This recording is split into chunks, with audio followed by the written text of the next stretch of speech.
यीशु मसीह के नाम से आप सब शुभ संदेश के दर्शकों को फिर से मैं स्वागत करती हूँ। धन्यवाद करती हूँ, परमेश्वर ने हम सब की जिंदगी में एक और दिन दिया है। हम यीशु मसीह के चरणों में कुछ समय बैठ सके, पवित्र वचन से हम सीख सके, समझ सके और यीशु मसीह का आशीषों का वारिस बन सके। छोटी सी प्रार्थना के साथ इस कार्यक्रम को हम शुरुआत करेंगे। धन्यवाद महान सामर्थी पिता, राजाओं का राजा, प्रभुओं का प्रभु, ईश्वरों का ईश्वर, प्रभु यीशु के लहू के द्वारा आपके अनुग्रह सिंहासन पर आते हैं। आपका वचन बताता है साम 119 वर्स 105 में ऐसा लिखा है, यीशु तेरा वचन हमारे मार्ग के लिए दीपक और हमारे your word is a light to our path and lamp to our feet. O lord, hallelujah. तेरा प्रकाशन प्रभु इस वचन के ऊपर, इस कार्यक्रम के ऊपर, प्रभु दर्शकों के ऊपर, मुझ पर, हर एक के ऊपर प्रभु तेरी प्रकाशन आए, प्रभु वचन का प्रकाशन आए प्रभु। जैसे जॉन 8:32 जॉन 8:36 में जो लिखा है, तू सत्य को जानेगा, सत्य तुम्हें आजाद करेगा। जब पुत्र आजाद करेगा निश्चय हम आजाद होंगे। इसलिए परमेश्वर पिता तेरे सत्य का वचन प्रभु हर एक दिल में 100 गुना प्रभु काम करे और प्रभु एक भरपूरी जीवन, आशीष का जीवन हम बिताने के लिए आपका वचन का प्रकाशन हम सबको मदद करे, सहायता करे। बोलने वाले मुझको, देखने वाले दर्शकों को, दोनों को आशीष मिले, मसीह का देह उन्नति पाए। यीशु मसीह के जीवित नाम से इस प्रार्थना को हम मांगते हैं। सुनिए, ग्रहण कीजिए। परमपिता, आमीन आमीन आमीन। आज एक विशेष character Naboth, who was Naboth in the Bible. Bible में एक कैरेक्टर है जो जिसका नाम है नाबोत। उसका विषय में आज हम देखेंगे बाइबल से और उनके जीवन से और उनके साथ जो भी हुआ है, और वो सारे सच्ची कहानी है। कई साल पहले, हजारों साल पहले हुआ है और बाइबल में रिकॉर्डेड है। इसलिए हम कुछ लाइफ लेसन्स उस कहानी से आज हम देखने जा रहे हैं। सबसे पहले मैं इस एक दो वचन पढ़ना चाहती हूँ।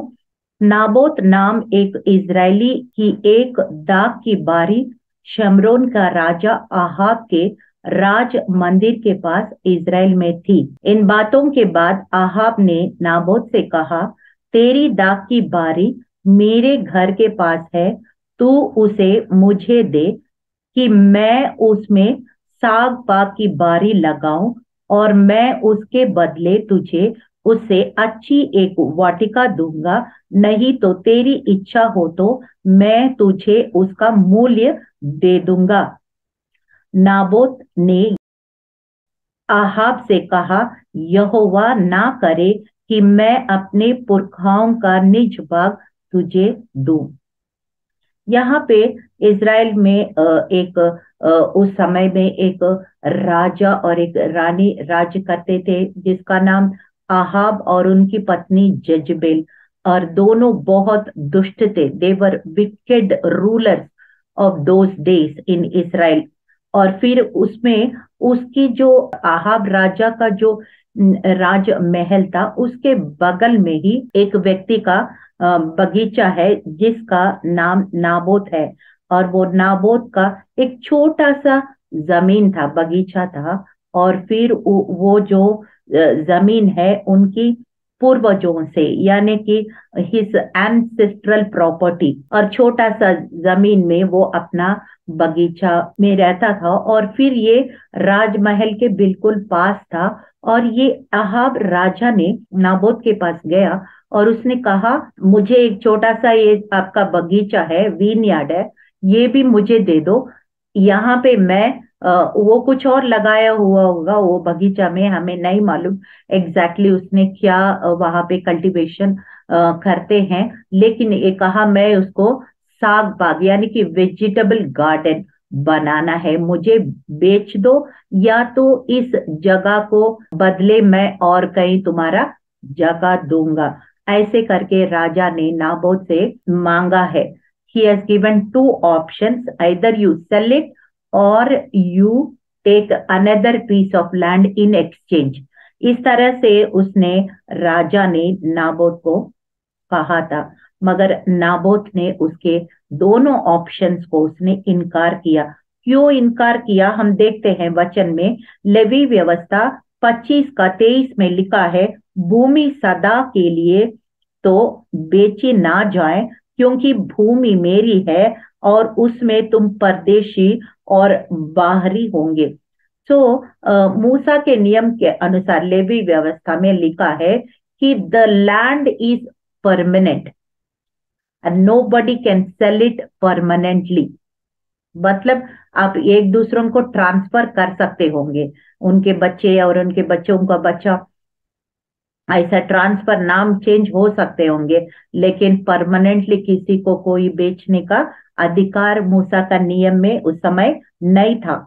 नंबर्स 36:7, गिनती का 36 और 7 में लिखा है, और इसराइलियों के किसी गोत्र का भाग दूसरे के गोत्र के भाग में ना मिलने पाए, इसराइली अपने अपने मूल पुरुष के गोत्र के भाग पर बने रहे। So one tribe people can not sell it to another tribe people. ये गोत्र होता है, इसराइल का 12 गोत्र होता है, और दूसरा गोत्र को लोग को ये बेचना और भी मना है। ये मूसा का नियम में इस तरह से लिखा है। और देखिए एक बात आप समझिए, आहाब राजा के पास पूरा उनका किंगडम है, पूरा इजराइल का उस समय जितना राजा है, तो उनका सब कुछ ही उनके अधीन में है। लेकिन इस आप आदमी के पास, नाबोत के पास, ए स्मॉल पीस ऑफ लैंड, एक छोटा सा जमीन है, और वो भी उनका एंसेस्ट्रल प्रॉपर्टी है, उनका बाप दादाओं से उनको मिला हुआ प्रॉपर्टी है। इसलिए उसने इनकार किया, तो उसने क्या गुनाह किया है। लेकिन ये राजा होके उसने अपने, this is a grave misuse of power, gross misuse of power and greed, ये या विकेडनेस, दुष्टता बोल सकते हैं, स्वार्थीपना बोल सकते हैं, या लालच बोल सकते हैं, किसी कुछ भी ऐसे क्वालिटीज बोल सकते हैं जिस वजह से राजा को यह ईगो प्रॉब्लम, मैं राजा हूं तो मैं मुझे कैसे इनकार किया, इस तरह से कोई भी कारण हो सकता है। ये राजा बहुत ही दुखी हो गया। और फिर हम पढ़ते हैं 21 चैप्टर वर्स 4 में लिखा है, इजरायली नाबोत के इस वचन के कारण कि मैं तुझे अपने पुरखाओं का निज भाग ना दूंगा, आहाब उदास और अप्रसन्न होकर अपने घर गया और बिछौनी पर लेट गया और मुंह फेर लिया और कुछ भोजन नहीं किया। So he was very sad and depressed, बहुत उदास हो गया, और फिर मुंह फेर लिया है और फिर भोजन नहीं किया। वचन ऐसे बताता है, जबकि उसका ऐसे होने का कोई कारण नहीं था, लेकिन फिर भी उसने अपने आप को ऐसे उदास होने का, या ऐसे मुंह फेरने का, या भोजन नहीं खाने का इस तरह से किया। तो फिर उसकी पत्नी, हम देखते हैं 7वां पद में, वो उनकी प्रतिक्रिया क्या है। उसका वो 7वां वचन में कहती है, उसकी पत्नी यिज्रेल ने कहा, क्या तू इजराइल पर राज्य करता है कि नहीं, उठकर भोजन करो और तेरा मन आनंदित हो, इजरायली नाबोत की दाख की बारी मैं तुझे दिलवा दूंगी।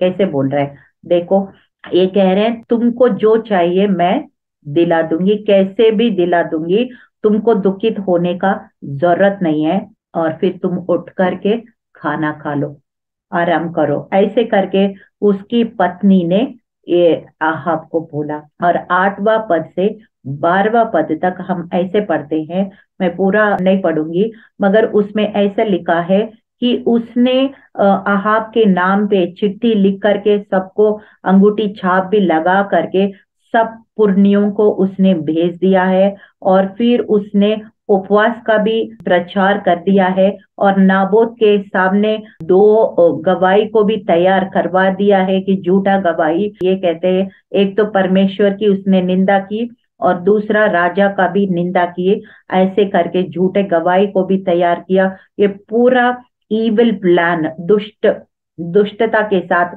एक षड्यंत्र के रूप में उसको रचाया गया और नाबोत को उसके बाद में ले जाके वो उसको पथरवा करके मार दिया था। इस तरह से उसने जेजबेल ने नाबोत के साथ किया है और पति के नाम से किया है। और फिर वो कहती है अब तुम उठ करके तुम जाओ और नाबोत का जो दाकी बारी है वो तुमको मिल जाएगा। ऐसे करके जब उसने कहा था फिर आहाब उठ करके नाबोत की दाकी बारी में वो गया था। तब परमेश्वर का वचन एलिया के पास आता है। एलिया के पास आता है और किस तरह से आता है आपको मैं उसके बताना चाहती हूँ। ये 17 to 24। और यहोवा का ये वचन तिशबी एलिया के पास पहुंचा कि चल शिमरोन में रहने वाला इस्राएल के राजा आहाब से मिलने को जा। वो तो नाबोत का दाग की बारी में है, उसे अपने अधिकार में लेने को वहां गया है। और उसे कहना कि यहोवा यूं कहता है, क्या तूने घात किया और अधिकारी भी बन बैठा?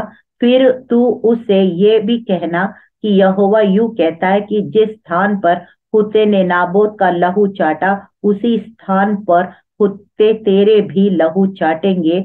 एलिया को देखकर आहाब ने कहा, हे मेरी शत्रु, क्या तूने मेरा पता लगाया है? उसने कहा, लगाया तो है, और उसका कारण यह है कि जो यहोवा की दृष्टि में बुरा है उसे करने के लिए तूने अपने को बेच डाला है।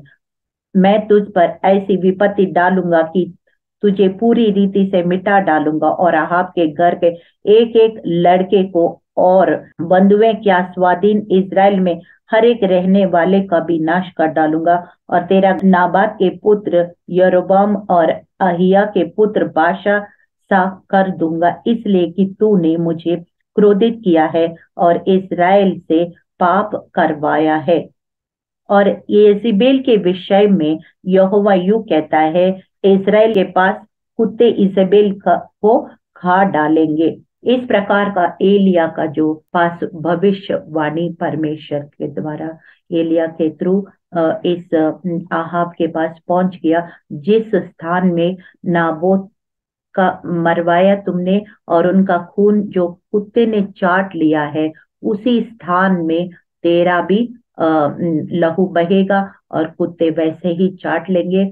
और सिर्फ तुम्हारा ही नहीं है, ऐसे उनका पत्नी का भी उसने ऐसे कहा और पूरा घराने का नाश होने का श्राप भविष्यवाणी के द्वारा उस एहाब राजा को हुआ है। क्योंकि उसने येहाब और जजेबेल मिलके बहुत सारे परमेश्वर के खिलाफ जो क्रोध करने का काम लगातार करते आ रहे थे, और अब ऐसे इस नाबोत के साथ भी किया और बहुत सारे भविष्यवक्ताओं के साथ भी किया है।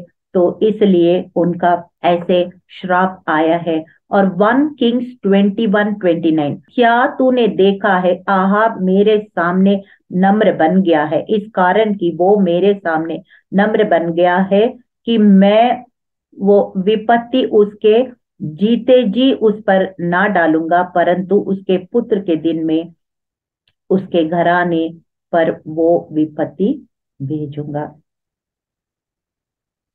इस तरह से वो जब सुना है आहाब राजा भी उसने पश्चाताप किया। तभी परमेश्वर ये कह रहे हैं कि I will not deny the judgement but I will delay the judgement. मतलब थोड़ा सा उस न्याय को वो देर करेंगे करके ऐसे उसने परमेश्वर ने ये वचन भेजा है। वो इस तरह से ऐसे देखते हैं और फिर हम जल्दी से देखते हैं ये भविष्यवाणी पूरा हुआ है कि नहीं है, सच में पूरा हुआ है। अगर 1 Kings 22 और 34 to 38 में अगर हम पढ़ेंगे तो सचमुच में ऐसे हुआ। तब किसी ने अटकल के एक तीर चलाया और इज़राइल के राजा के झिलम और निचले वस्त्र के बीच छेद कर लगा। उसने अपनी सारथी से कहा, मैं घायल हो गया हूं, इसलिए बगडेर फेर कर मुझे सेना में से बाहर निकाल ले चल। और उस दिन युद्ध बढ़ता गया और राजा अपने रथ में औरों के सहारे आर्मियों के सम्मुख खड़ा रहा और सांझ को मर गया और उसके घाव का लहू बहकर रथ के फौदान में भर गया।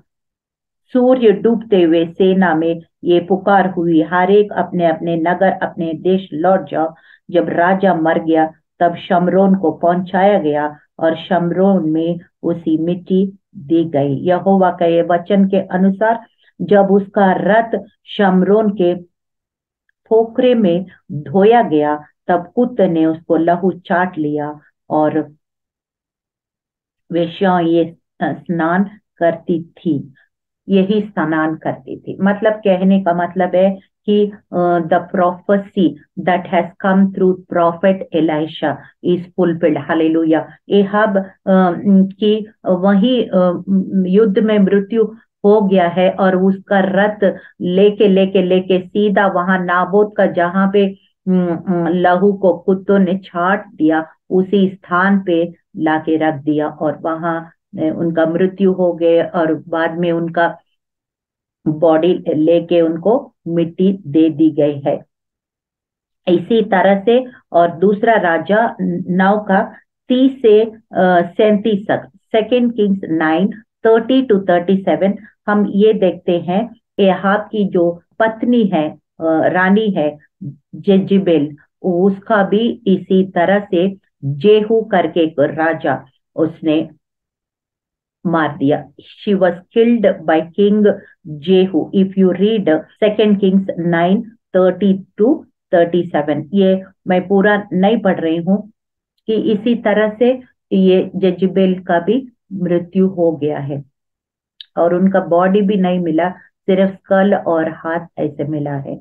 और 2 किंग्स 10 और 7 और 11, दूसरा राजा 10, 7, 10 और 11 ऐसे लिखा है कि ये पत्र उनके हाथ लगते ही उन्हें उन 70 राजपुत्रों को पकड़कर मार डाला और उनके सिर टोकरियों में रखकर इज़राइल को उसके पास भेज दिया।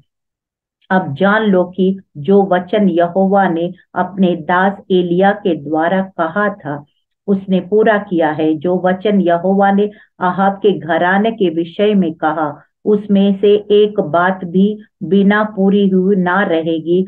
तब आहाब के घराने के जितने लोग इज़राइल में रह गए उन सबों को और उनके जितने प्रधान पुरुष और मित्र और याजक थे उन सबको येहू ने मार डाला, यहाँ तक कि उसने किसी को भी जीवित ना छोड़ा। हालेलुया। तो इस प्रकार से हम पूरा कहानी को हम पढ़ते हैं। If you read in 1 Kings 21, पहला राजा 21 और पहला राजा 22 और दूसरा राजा का 9 और 10, ये सारे में ये दिखाता है जितने दुष्टता इस विकेड किंग और क्वीन ने किया है उस सब का प्रतिफल हम देखते हैं, परमेश्वर ने न्याय कर दिया है। So what do we learn from this story? हम इससे हम क्या लाइफ लेसन हम इस कहानी से हम सीखते हैं। मैं कुछ पॉइंट्स मैंने बनाया है पवित्र आत्मा की सहायता से आपके सामने शेयर करना चाहती हूँ। यू कैनॉट फूल और मॉक गॉड। परमेश्वर को हम बेवकूफ नहीं बना सकते हैं क्योंकि हम सोचते हैं हम कोई नहीं देख रहे हैं या कोई हमें कुछ कर नहीं सकते क्योंकि हमारे पास पावर है, हमारे पास लोग हैं, मैन पावर है, मसल पावर, मनी पावर, सब कुछ है, हम कुछ भी करेंगे तो चलेगा, ऐसे नहीं है।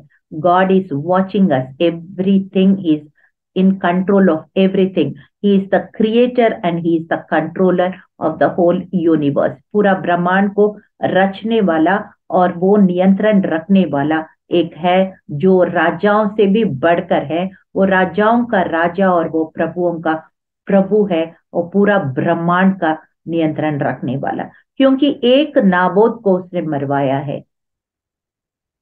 और जजबेल ने बहुत सारे नबियों को मरवाया है। और फिर उसका नतीजा क्या हुआ है? उसका जिस तरह से नाबोत को मरवाया है, उसी तरह से आहाब भी, राजा का भी मौत हो चुका है, रानी का भी मौत हो चुका है। और उनके जो 70 सन्स, 70 उनके पुत्र का भी मौत हो चुका है। और जिस उनका जो साथ में करीब से काम कर रहे हैं, उनके जो लीडर्स है, उनका भी पूरा घराना, उसके जो इम्पोर्टेंट लोग हैं, सब की सब येहू करके उस राजा के द्वारा परमेश्वर ने येहू को अभिषेक किया। जेहू, JEHU, जेहू, उस राजा को अभिषेक किया और पूरा पूरा नष्ट हो गया है। कई बार हम सोचते हैं ये क्या बात है, नाबोत तो सच्चाई में चला है, कि स्टूड फॉर क्रिश्चियन वैल्यूज। वो मूसा का नियम को पालन करते थे उस समय, वो मूसा का नियम के अनुसार ही उसने चलाया अपने जीवन को। फिर क्यों नाबोत का ऐसे हुआ? Sometimes even obedient Christians, suffer. They go through something, some stuff which they don't deserve.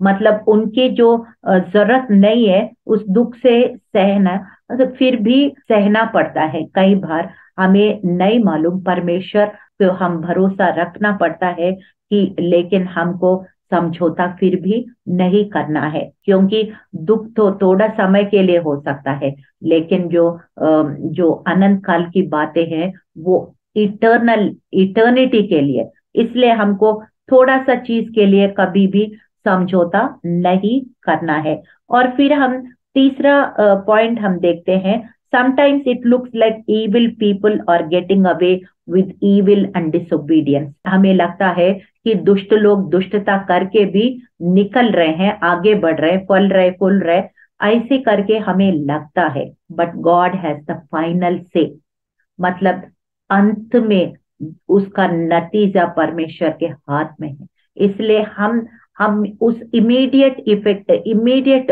Blessings या इमीडिएट डिफिकल्ट, कुछ भी ऐसे उस समय का हम नहीं सोचना ही।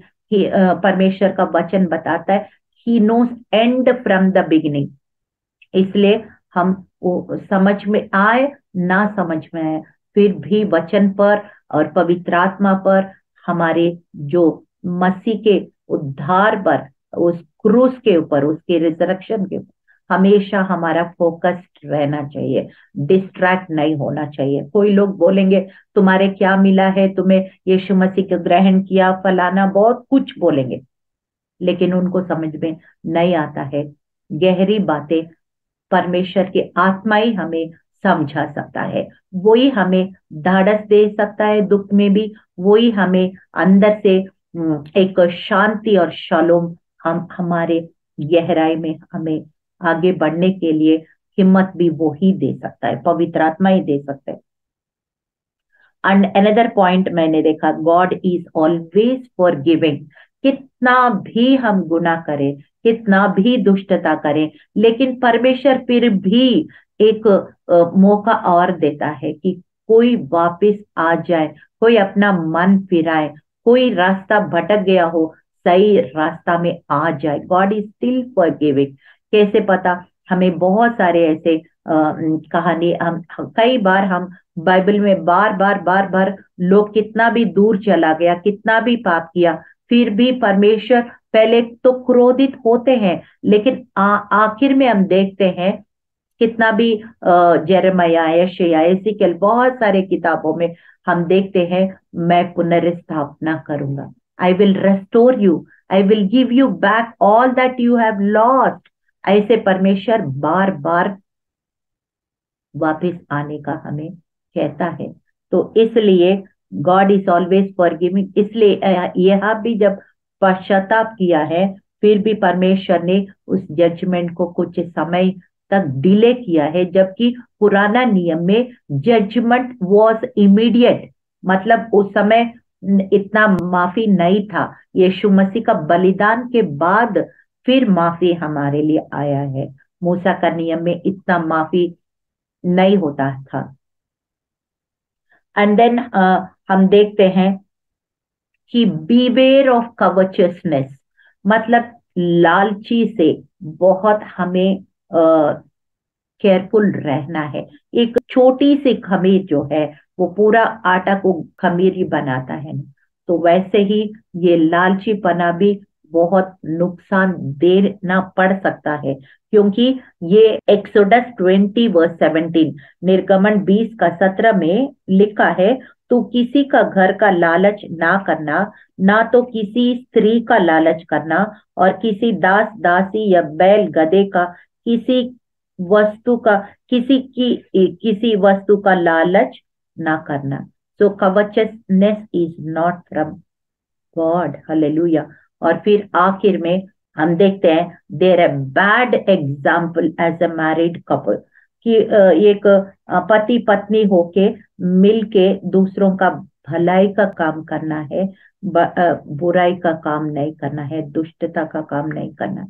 यहाँ पे हम देखते हैं this husband wife unitedly they have worked wickedness for wrong reasons।